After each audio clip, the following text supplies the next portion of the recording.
This segment of Panther Sports Talk is brought to you by CFU, the power of service. Welcome back to Panther Sports Talk. Even though the first football game is 6 months away, there is still some good news to celebrate. The UNI football program added 23 student athletes on National Signing Day, featuring 13 in-state recruits and 6 transfers. We got up with Coach Farley to get his thoughts on the guys who will be the future of UNI football.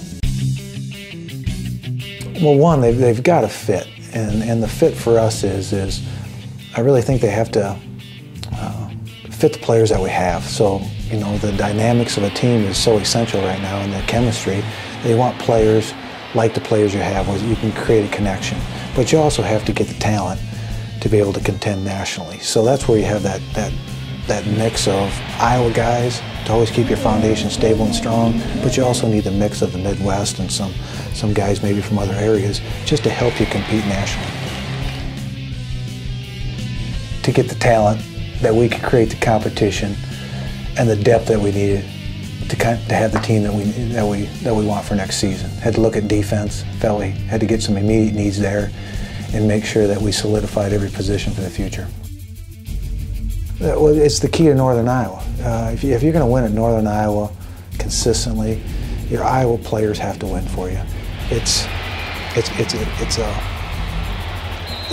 really believe that those types of players really want to be here, and when they get here, they get connected and they're invested very early, which really makes them play the way a Northern Iowa football player should play.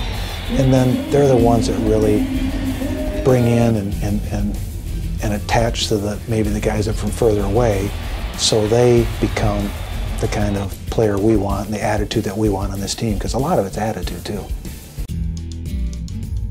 I thought we were strong in our sophomore class that played last year, our freshman and sophomore, and I felt that really to strengthen that group, we wanted to bring some transfers, some 2- and 3-year players into that mix at that age group to strengthen that class where it wasn't as strong, and I thought we did that.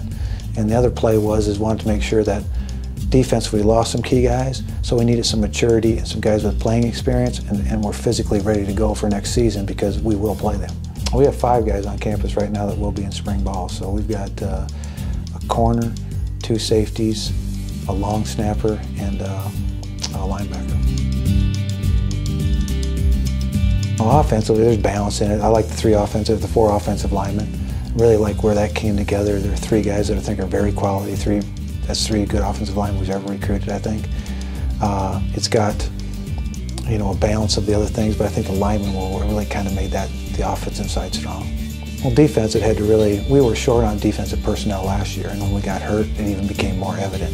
So we had to get our depth back up, not for just 1 year, but for years to come on defense. And we also had to get some difference makers with guys that will, you know, I wasn't happy that we only had 10 sacks last year.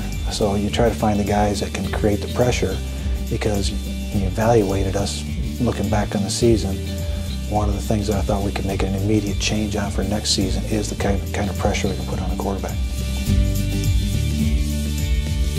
Really, the first year we let them come in here and be what they are, you know, be who they think they are.